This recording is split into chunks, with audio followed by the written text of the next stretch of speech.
ప్రాణాపాయ స్థితి నుంచి బయటపడి ఆనంది ఆదిత్య దగ్గర గుండె పగిలే నిజాన్ని బయటపెట్టిన పద్మమ్మ.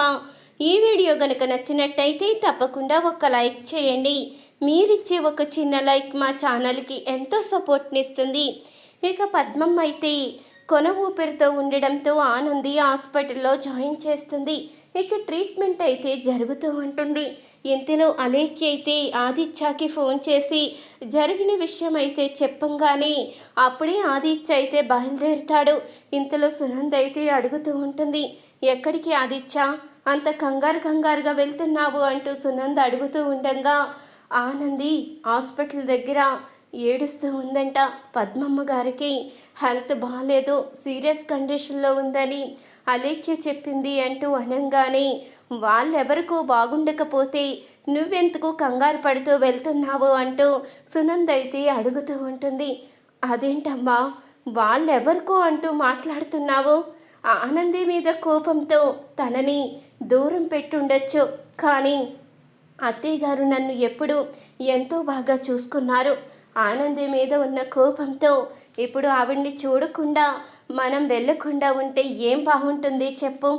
ఒక మనిషిగా మానవత్వంతో నేను వెళ్తున్నాను, నువ్వు ఏమనుకున్నా సరే అంటూ ఇక ఆదిత్య అయితే కంగారుగా వెళ్తాడు. ఇంతలో అప్పుడే శశికాంత్ అయితే, చూడు సునంద, నువ్వు అన్ని విషయాల్లో అన్నీ కంట్రోల్ చేయొచ్చు, కానీ మంచి పనులు చేసే విషయంలో మాత్రం ఆదిత్య ఎవ్వరి మాట వినడు, వాడి మనసు చాలా మంచిది అంటూ శశికాంత్ అయితే అంటూ ఉండగా, అంటే నేనే మనసు లేని మనిషినా, నాకు మంచితనం లేదా అంటూ అడుగుతూ ఉంటుంది సునంద అయితే. నేను అనేది అది కాదు, అర్థం చేసుకునే విషయంలో అని మాట్లాడుతున్నాను. సరే నీతో వాదన ఎందుకులే, నీకు ఎలా అర్థమైతే అలా అర్థం చేసుకో అంటూ ఇక శశికాంత్ అయితే వెళ్ళిపోతాడు. ఇక ఆదిత్య మాట వినకుండా వెళ్ళిపోయేసరికి ఇక సునంద అయితే ఆలోచిస్తూ ఉంటుంది, ఇక లాభం లేదు, నేను ఆదిత్య విషయంలో తొందరగా ఏదోటి నిర్ణయం తీసుకోవాలి. అక్కడ ఊర్వశి దగ్గరవుతుంది, అప్పుడు ఆదిత్య నోటితోనే ఊర్వశిని పెళ్లి చేసుకుంటాను అని అనిపించి ఇద్దరికి పెళ్లి చెయ్యాలి అనుకున్నాను, కానీ అది జరిగే పనిలా కనిపించడం లేదు, నేనే ముందడుగు వెయ్యాలి అంటూ సునంద అయితే అనుకుంటూ ఉంటుంది. ఇంతలో పద్మమ్మకైతే ట్రీట్మెంట్ జరుగుతూ ఉంటుంది. ఇంతలో ఆదిత్య అయితే ఏడుస్తున్న ఆనంది భుజం మీద చెయ్యవేసి, ఆనంది ఇప్పుడు మీ అమ్మగారికి ఎలా ఉంది అంటూ అడుగుతూ ఉండగా ఆనంది అయితే ఏడుస్తూ ఉంటుంది. కొన ఊపిరితో ఉంది, ఆ కొన ఊపిరి నిలబెట్టడానికి డాక్టర్ ప్రయత్నం చేస్తున్నారు అంటూ ఆనంది అయితే చెప్తూ ఉంటుంది. నువ్వు బాధపడకు, మీ అమ్మగారికి ఏమీ కాదు అంటూ ఇక ఆదిత్య అయితే ఆనందిని ఓదారుస్తూ ఉంటాడు. ఇంతలో డాక్టర్ అయితే లోపల పద్మమ్మకి ట్రీట్మెంట్ చేస్తూ ఉంటారు. ఇక షాక్ ట్రీట్మెంట్ అయితే ఇస్తూ ఉండగా పద్మమ్మ అయితే విలువిల్లాడిపోతూ ఉంటుంది. అది చూసిన ఆనంది అయితే ఏడుస్తూ ఉంటుంది. ఇంతలో అప్పుడే సింహాద్రి అయితే వస్తాడు. బిడ్డ, ఇప్పుడు నా పద్దాలకి ఎలా ఉంది బిడ్డ, మీ అమ్మ పరిస్థితి ఏంటి, అసలు ఏమైంది అంటూ అడుగుతూ ఉండగా అప్పుడే ఆనంది అయితే ఏడవడం చూసి ఇక సింహాద్రి అయితే అడుగుతూ ఉంటాడు, ఏమైంది బిడ్డ, పరిస్థితి చూస్తూ ఉంటే ఏదో సీరియస్గా అనిపిస్తుంది, అసలు ఏం జరిగింది, నిన్నటిదాకా అంత ఆరోగ్యంగా ఉన్న మీ అమ్మకి సడన్గా ఇలా సీరియస్ అవ్వడం ఏంటి అంటూ అడుగుతూ ఉండగా, ఏమో నాయనా, ఏమీ అర్థం కావడం లేదు అంటూ ఆనంది అయితే చెప్తూ ఉంటుంది. ఇంతలో శ్రీను అయితే, రాత్రి కూడా అత్త చాలా కులాసాగా ఉంది మామ, నువ్వు వచ్చిన తర్వాత నీకు ఏదో ముచ్చట చెప్పాలని కూడా చెప్పింది, కానీ ఉన్నట్టుండి ఏమైందో అర్థం కావడం లేదు అంటూ ఇక శ్రీను కూడా చెప్పంగానే అప్పుడే సింహాద్రి అయితే చాలా బాధపడుతూ ఉంటాడు. పద్దాలు, నిన్ను ఒక్కరోజు వదిలిపెట్టి వెళ్ళినందుకు ఏంటి పద్దాలు ఇదంతా అంటూ ఇక సింహాద్రి కూడా ఏడుస్తూ ఉంటాడు. ఇంతలో డాక్టర్ ఇచ్చిన ట్రీట్మెంట్కి అయితే పద్మమ్మకి నయం అవుతుంది, ఇక స్పృహలోకి అయితే వస్తుంది. అప్పుడు ఇక డాక్టర్ అయితే బయటికి రాగానే ఆనంది అయితే అడుగుతూ ఉంటుంది, ఏమైంది డాక్టర్, ఇప్పుడు మా అమ్మకి ఎలా ఉంది అంటూ అడుగుతూ ఉండగా, మీరు కంగారు పడవలసిన అవసరం లేదు, ఇప్పుడు ఆవిడికి ఊపిరి అందుతుంది, 1 గంటలో స్పృహలోకి వస్తుంది, అప్పుడు మీరు వెళ్ళి మాట్లాడొచ్చు, ఇక ఎలాంటి ప్రమాదం లేదు అంటూ డాక్టర్ అయితే చెప్పంగానే ఆ మాటకిక ఎంతగానో సంతోషపడిపోతూ ఉంటుంది ఆనంది. దేవుడా, నా తల్లిని రక్షించావు అంటూ ఎంతగానో సంతోషపడుతూ ఉంటుంది. బిడ్డ, ఇప్పుడు నాకు నోటంట మాట వస్తుంది బిడ్డ, మీ అమ్మకి ఏం జరుగుతుందో అని చాలా భయపడ్డాను అంటూ సింహాద్రి కూడా చెప్తూ ఉంటాడు.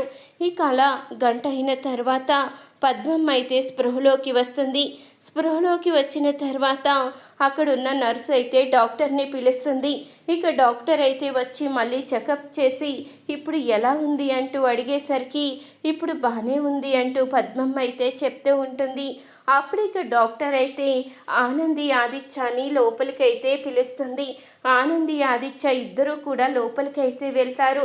అమ్మా, ఏమైందమ్మా, ఎందుకు ఇలాంటి పరిస్థితి వచ్చింది అంటూ ఆనంది అయితే అడుగుతూ ఉండగా, నీ కారణంగానే ఈ పరిస్థితి వచ్చింది బిడ్డ అంటూ చెప్తూ ఉంటుంది పద్మమ్మ.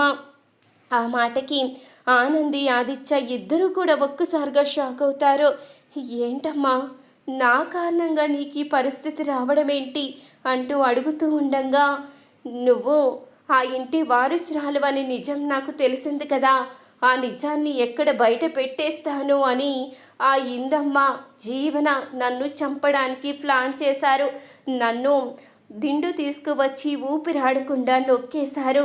ఇంకా నేను నీ గురించి నిజాన్ని బయట పెట్టే యోగం నాకు ఉంది కాబట్టి నాకు ఇంకా దేవుడు ఈ భూమి మీద నూకలిచ్చాడు.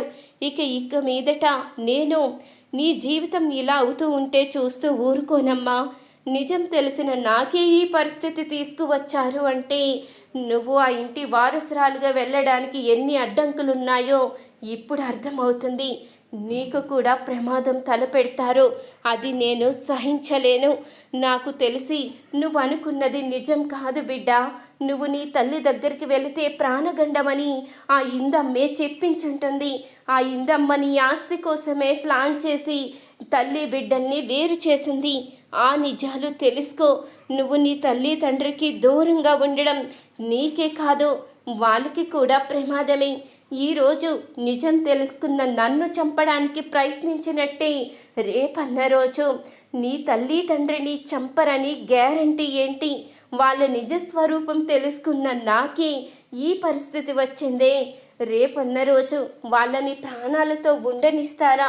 ఇంతకాలం నిజం తెలిస్తేనే నీ తల్లి ప్రాణాలు పోతాయని నువ్వు కంగారు పడ్డావు.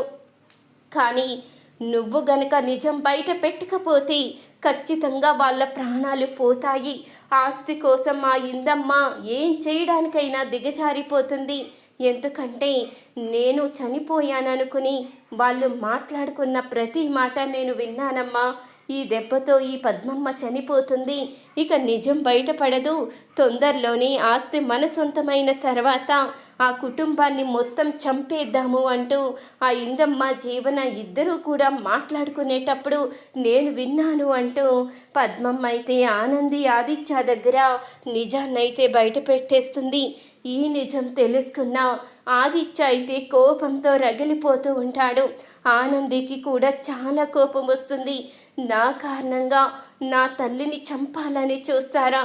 వాళ్ళని వదిలిపెట్టను అంటూ ఆనంది అంటూ ఉండగా, నువ్వేమీ మాట్లాడొద్దు, నేను చూసుకుంటాను అంటూ ఆదిత్య అయితే చెప్తూ ఉంటాడు. ఇంతలో ఏమీ తెలియనట్టు జీవనైతే హాస్పిటల్ దగ్గరికి వచ్చి, బావగారు, పద్మమ్మకి బాగాలేదంట కదా, ఇప్పుడు తనకి ఎలా ఉంది అంటూ అడుగుతూ నటించేస్తూ ఉంటుంది జీవన. అప్పుడే ఆదిత్య అయితే కోపంగా జీవన చంపైతే పగలగొడతాడు. అసలు నువ్వు మనిషివేనా?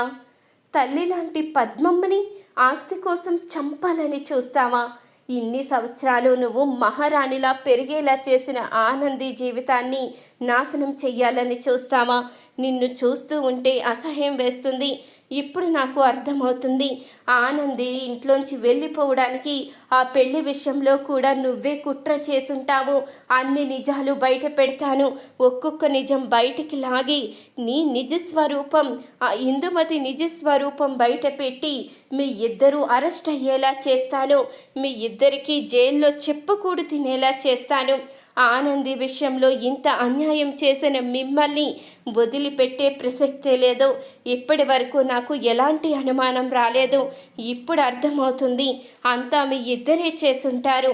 అన్ని నిజాలు బయటపెట్టి నా భార్య ఏ తప్పు చెయ్యలేదని నేను నిరూపిస్తాను అంటూ ఆదిత్య అయితే జీవనికి ఊహించిన షాక్ అయితే ఇస్తాడు. ఇక అన్ని నిజాలు ఆదిత్య తెలుసుకోవడంతో జీవన కూడా షాకే చూస్తూ ఉంటుంది. ఈ వీడియో కనుక నచ్చితే తప్పకుండా ఒక్క లైక్ చేయండి.